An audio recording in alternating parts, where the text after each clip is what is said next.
It's the notification that just absolutely stops your heart. Oh, definitely. You try to log into your sales dashboard, maybe it's a random Tuesday morning, and you were just entirely locked out. And then you check your email and see that subject line every single self-publisher dreads, your Amazon KDP account has been terminated. It is literally the nuclear option. And I mean, for anyone in the self-publishing game, especially if you're creating journals, planners, or what we call low-content books, this isn't just some technical glitch. It's essentially an eviction notice for your entire business. Exactly. So today we're stripping away all that panic.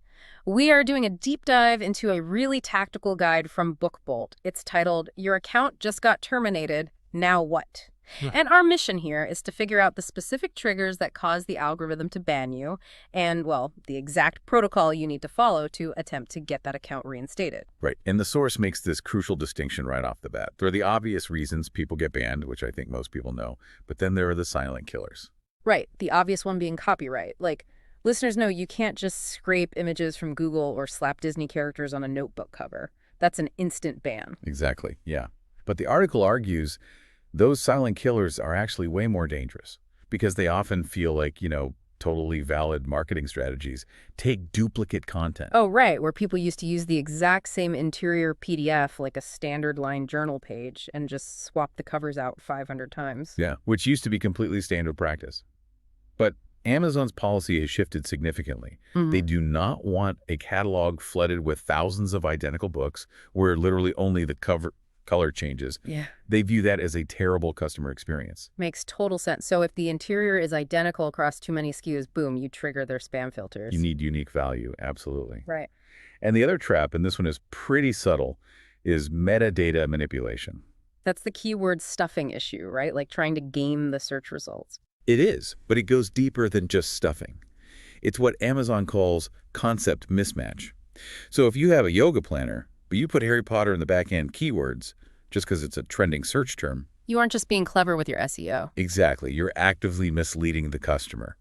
Amazon treats that as a policy violation pretty much equal to fraud. That is a huge distinction. It isn't just about relevance, it's about deception. Now, there is one more deadly sin mentioned that seems to catch people completely off guard, which is multiple accounts. Oh, this is the strictest rule they have. You are allowed one KDP account, period. If you try to open a second one, say you want one for journals and a separate one for your fantasy novels without express written permission, their system links them. And when the system links them? They terminate both immediately. Zero warning. Wow. Okay, so let's assume the absolute worst has happened. You are terminated. The article lays out a recovery playbook. What is step one? Step one is data forensics. Do not fire off some emotional email begging for your account back. Just breathe and read the termination notice. It usually cites a vague reason, like manipulation, so you have to go through your catalog and find the smoking gun. So you really need to build a case file before you even think about contacting support. Precisely. If it's a rights issue, go find your licensing contracts. If it's a metadata error, get screenshots of your backend proving your keywords were relevant. When you write that appeal email, you aren't a victim.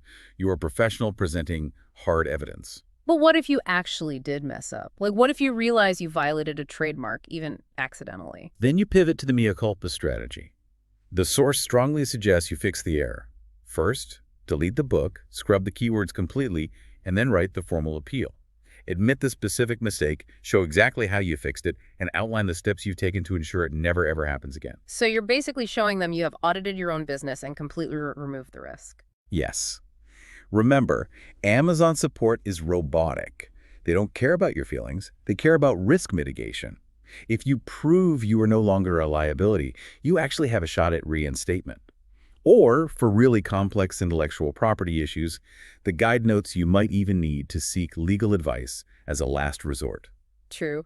Of course, the absolute best way to handle this is to never get that termination email in the first place. 100%. Prevention is always cheaper than resurrection.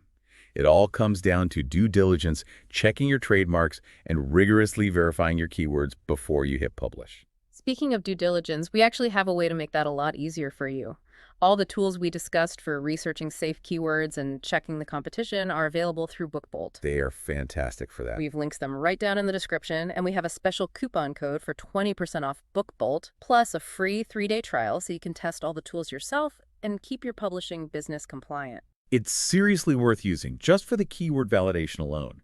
It keeps you miles away from those metadata traps we talked about earlier. Absolutely. Make sure to check that out in the show notes. I think this really brings us back to the core philosophy of our deep dive today.